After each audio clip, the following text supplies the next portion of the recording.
John, Yochanan, chapter 19. Pilate then took Yeshua and had him flogged. The soldiers twisted thorn branches into a crown and placed it on his head, put a purple robe on him, and went up to him, saying over and over, "Hail, King of the Jews," and hitting him in the face. Pilate went outside once more and said to the crowd, "Look, I'm bringing him out to you to get you to understand that I find no case against him." So Yeshua came out wearing the thorn branch crown and the purple robe. Yeshua said to them, "Look at the man." When the head Kohanim and the temple guards saw him, they shouted, "Put him to death on the stake! Put him to death on the stake!" Pilate said to them, "You take him out yourselves and put him to death on the stake, because I don't find any case against him." The Judeans answered him, "We have a law. According to that law, he ought to be put to death, because he made himself out to be the Son of God." On hearing this, Pilate became even more frightened. He went back into the headquarters and asked Yeshua, "Where are you from?" But Yeshua didn't answer. So Pilate said to him, "You refuse to speak to me? Don't you understand that it is in my power either to set you free or have you executed on the stake?" Yeshua answered, "You would have no power over me if it hadn't been given to you from above. This is why the one who handed me over to you is guilty of a greater sin." On hearing this, Pilate tried to find a way to set him free, but the Judeans shouted, "If you set this man free, it means you're not a friend of the emperor. Everyone who claims to be a king is opposing the emperor." When Pilate heard what they were saying, he brought Yeshua outside and sat down in the judge's seat in the place called the Pavement, in Aramaic, Gabta. It was about noon on preparation day for Pesach. He said to the Judeans, "Here's your king." They shouted, "Take him away, take him away, put him to death on the stake." Pilate said to them, "You want me to execute your king on a stake?" The head Kohanim answered, "We have no king but the emperor." Then Pilate handed Yeshua over to them to have him put to death on the stake. So they took charge of Yeshua. Carrying the stake himself, he went out to the place called Skull, in Aramaic, Golgotha. There they nailed him to the stake, along with two others, one on either side, with Yeshua in the middle. Pilate also had a notice written and posted on the stake. It read, "Yeshua from Nazareth, the King of the Jews."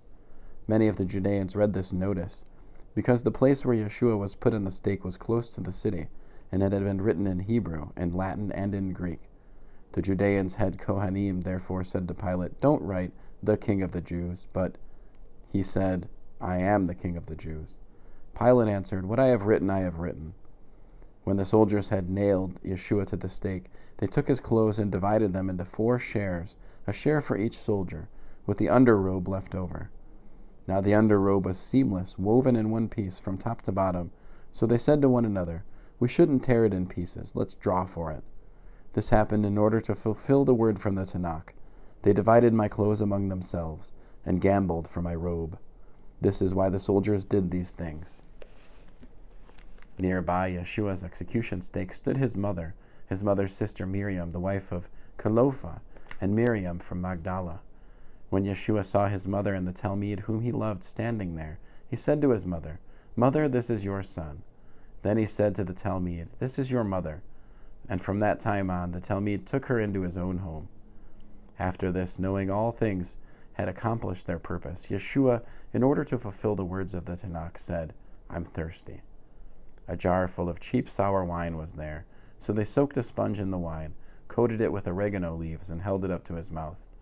After Yeshua had taken the wine, he said, "It is accomplished." And letting his head droop, he delivered up his spirit. It was preparation day, and the Judeans did not want the bodies to remain on the stake on Shabbat, since it was an especially important Shabbat. So they asked Pilate to have the legs broken and the bodies removed. The soldiers came and broke the legs of the first man who had been put on a stake beside Yeshua, then the legs of the other one. But when they got to Yeshua and saw that he was already dead, they didn't break his legs.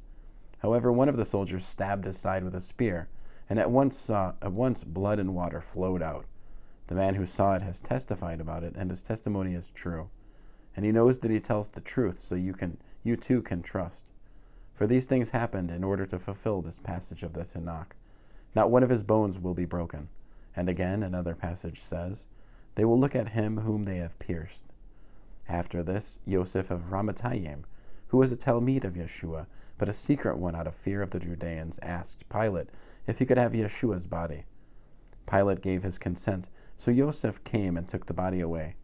Also Nakdimon, who at first had gone to see Yeshua by night, came with some 70 pounds of spices, a mixture of myrrh and aloes.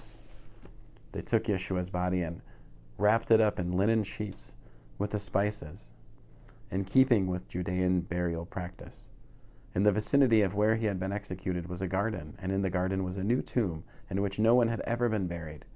So, because it was preparation day for the Judeans, and because the tomb was close by, that is where they buried Yeshua. End of John, Yochanan, chapter 19.